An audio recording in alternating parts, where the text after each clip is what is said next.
Senator Faulkner. Mr Acting Deputy President, with the death of Nelson Mandela, South Africa has lost its father and the world has lost a leader of immense moral authority. Over more than a quarter of a century of imprisonment, he became a living symbol of the fight for racial equality.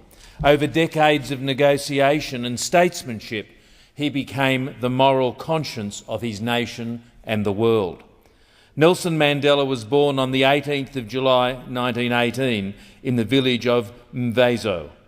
At school, he was given the name Nelson after Lord Horatio Nelson, a fitting moniker for an individual who spent his life resisting despite overwhelming odds. In 1941, he moved to Johannesburg, where he met lifelong comrade Walter Sisulu. There he saw that racism was a virus against which many white South Africans remained immune. In 1942, Nelson Mandela joined the African National Congress, the ANC. In 1943, he participated in the Alexandra bus boycott, an event that marked his transition from an aloof political observer to a leader fully engaged in the fight for racial equality. Mandela's personal transition coincided with the political transformation underway in South Africa as Dr. Malayan's National Party swept to power in 1948, and with it came apartheid. Apartheid was an incremental evil, a creeping menace that evolved from a series of changes in South Africa's legal and institutional architecture.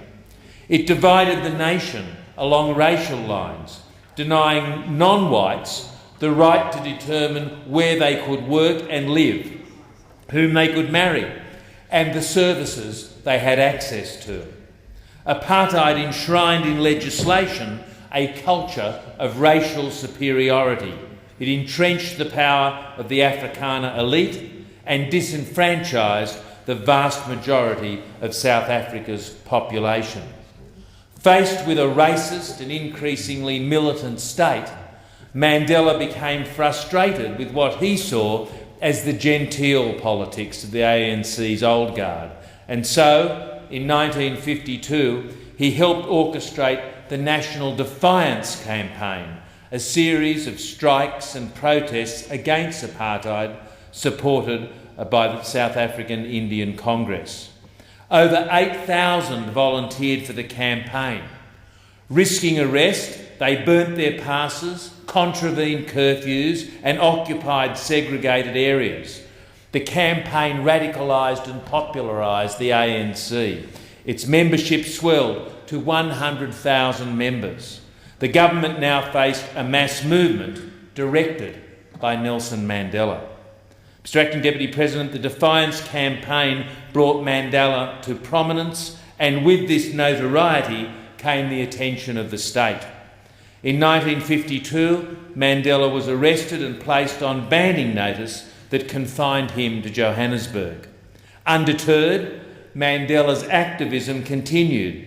In 1955, he helped organise the Congress of the People, where the ANC, along with the Union Movement and the Indian and Coloured People's Congresses, adopted the Freedom Charter, to this day an important statement of the inalienable humanity of all South Africans.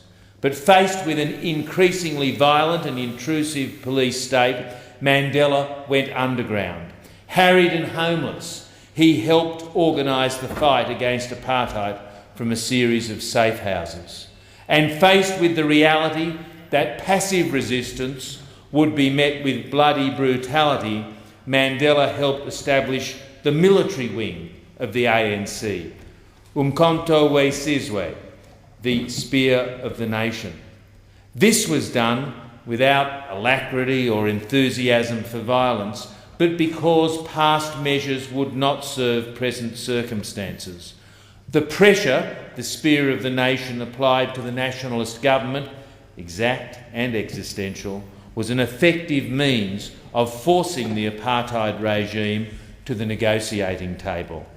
In 1962, Mandela went abroad to garner support for the ANC's cause.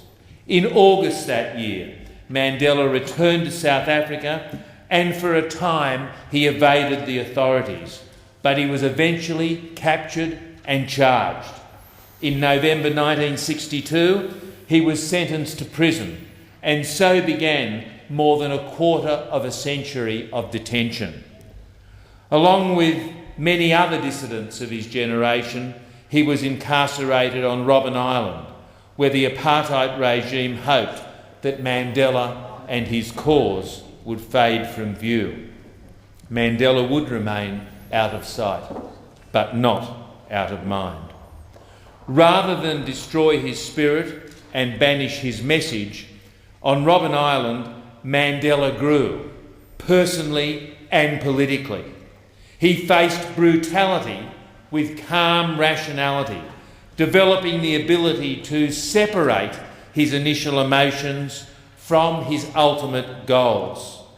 Mandela and his cause was amplified in his absence, maintained in the world's collective memory by the courageous activism of those still inside South Africa, like Helen Suzman and Steve Biko, and by pressure from abroad. Mr. Acting Deputy President, in 1976, the international community responded to the atrocities of Soweto by passing Resolution 134 in the United Nations Security Council. Economic, sporting and political sanctions followed. Australia, of course, played its part, beginning with Gough Whitlam, whose government supported non-racial voting in the UN General Assembly and banned South African sporting tours from touring Australia. Moves that were supported by Malcolm Fraser, despite strong opposition within his own cabinet. The Labor movement enforced sanctions and bans, actions that remind us of the crucial role unions can play in civil society. And Prime Minister Bob Hawke galvanised the Commonwealth to fight apartheid. Faced with crippling economic sanctions and humiliating sporting prohibitions, the apartheid regime buckled. Mandela was finally released on the 2nd of March 1990. It was a triumphant moment, the sight of an austere but jubilant Mandela walking from the prison gates is one of the most enduring images of the 20th century. One can be forgiven for thinking Mandela's greatness emanates solely from his prison life and presidency. But this ignores the years of negotiation after his release, where he and F.W. de Klerk created a new country, governed by a political system in which all South Africans, irrespective of colour or creed, had a stake in its future. The Codesa conferences of 1991 and 1992 showed that he and de Klerk were willing to put the national interest ahead of personal animosity. Chris Hani's murder and Mandela's appeal for calm from the very depths of his being reassured those who still questioned his ability to govern in the interests of all South Africans. On the 9th of May 1994, Nelson Mandela was elected president, winning more than 66% of the vote in South Africa's first free and fair elections. As president, Mandela presided over the nation's healing through the Truth and Reconciliation process. But in 1999, despite the pleas of his nation and party, Mandela stepped down after a single term. As a statesman, he remained a champion of justice and freedom, courageous enough to challenge his party on the issue of AIDS, brave enough to voice his opposition to the Iraq War. Hindsight's a luxury that provides certainty and finality to events that in reality are at best tenuous and troubling. Considering the past from the vantage point of the present, it's easy to think that Mandela's triumph was an inevitable extension of history's drive toward justice, a logical endpoint to the arc of history. This is a comfortable view, but one that strips Mandela and his movement of its moral force and sacrifice. Mr. Acting Deputy President, at his trial in 1964, Nelson Mandela rose to give his greatest speech. In the dock, facing death, Mandela declared, quote, "The whole of my life I have dedicated myself to this struggle of the African people. I have fought against white domination and I have fought against black domination. I have cherished the ideal of a democratic and free society in which all persons live together in harmony and with equal opportunities. It is an ideal which I hope to live for and to achieve. But if needs be, it is an ideal for which I am prepared to die." Mr. President, Mandela was willing to sacrifice all for justice. The movement he came to represent prevailed in the face of a racist system designed to deny people their full humanity. Mandela was in equal measure symbol and sinew, the embodiment and enactment of an ideal. His gift was that he understood himself intimately. His genius, that he understood the human condition with equal familiarity, its beauty and brutality, its insecurity and arrogance, its hatreds and hopes. And despite his years of confinement and the centuries of injustice meted out to his people, Mandela still believed in people's capacity to see in others a shared common humanity. Mr. President, Nelson Mandela's triumph against apartheid forever changed his nation.